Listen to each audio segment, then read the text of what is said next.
Welcome back to Market on Close. Got 7 minutes till the bell rings. Joining me, Mike Townsend, for a big picture discussion about policy alongside Mr. Nate Peterson, Director of Derivatives Analysis. Welcome, guys. Mike's Legislative and Regulatory Affairs Managing Director. Great to see you both. Nate, let's first talk markets real quick. VIX 17, I mean, we're kind of dropping here, and it seems pretty confident heading into the close.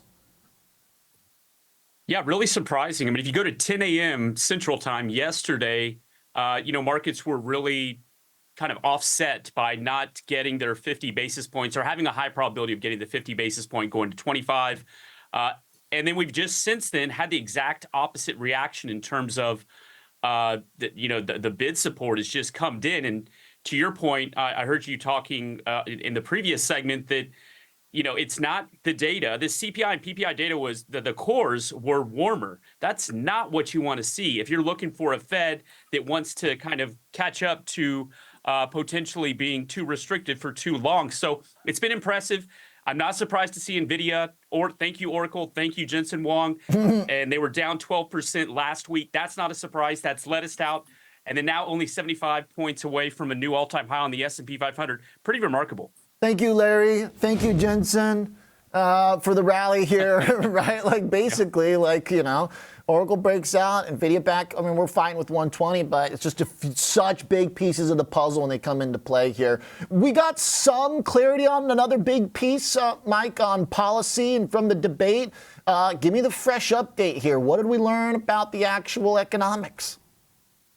Well, I don't know how much we learned about the actual economics. I do think that for Kamala Harris, a lot of voters don't know much about her. They know she's vice president, but they haven't seen her. So I do think in the debate, she got a chance to sort of introduce herself. She went toe to toe with Donald Trump. I think people wanted to see that. But I thought the economic discussion was very high level. She talked about some of the tax proposals that she's put out there, new credit for first time home buyers and that sort of thing. But, as is typical in these events, they don't go very deep.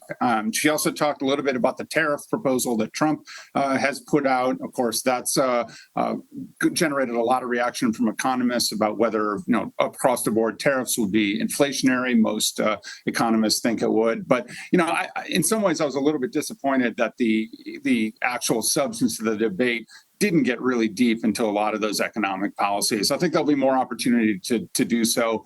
Probably not in a debate session. I don't know if we'll have another debate, but we'll see exactly what they continue to say on the campaign trail over the next few weeks. It is a bit frustrating, right, that we're kind of having to fill in a lot of the lines. I feel like particularly, maybe this is an opinion, but from the Trump side, it seems like when he first ran, not in 2016, it was such economics heavy generally. And then it feels like, particularly this time around, it's like there's not a lot of economics there. It's basically like tariffs. And then the characterization of inflation, too, it wasn't really clear like how anything would change.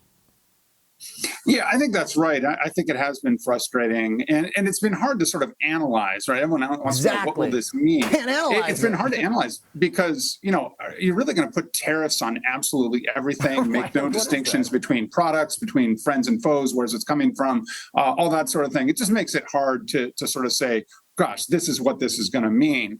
And I think the same on tax policy. Everything that the candidates are saying about tax policy, keep in mind, that is the starting point for what is going to be a giant discussion next year in 2025 over taxes. And if you have a split Congress, which I think is a likely outcome, then this is going to be a really, really difficult debate with lots of concessions and changes and compromises. So, people tend to hear, this proposal and this proposal, and forget that the president can't just put tax policy in place, right? That has to go through Congress. And so there's a long, long path to getting these changes, if there are changes ahead, to reality.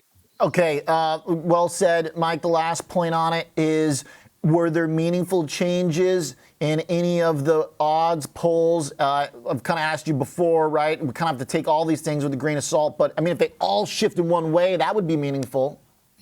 Yeah, I think it would be. Look, the consensus is that Harris won the debate. I think that's true. We'll see over the next couple of days whether there's some poll bounce in there. But these races are tied in these 7 key states, and I don't think the debate changed that dramatically. And you may get a little bit of a bounce, but I bet that comes back after a week or two to basically where we are, tied. I think we're going to stay tied all the way through. This is going to come down to handfuls of votes, 20,000, 30,000 votes in these key states. It is going to be very, very tight. And, the market's going to watch that all the way through and see where we come out at the end. Fair enough. Hey, real quick, Nate, tomorrow, sentiment, interesting print, market mover. Give me a quick thought. I'm going to go to next week. Retail sales. Okay. Growth is still a concern. Good news is still good news. Retail sales were strong last time. But if this thing comes in weak, I think it has potential to really catalyze or reignite some of those growth concerns. And, given the rosy bounce that we've had here recently, it can make us more susceptible. So that's at least as equal to the FOMC meeting. I like that. All right, nice. Looking forward. Love it. Thank you, gentlemen. Mike Townsend and Nate Peterson. Great conversation. Good update.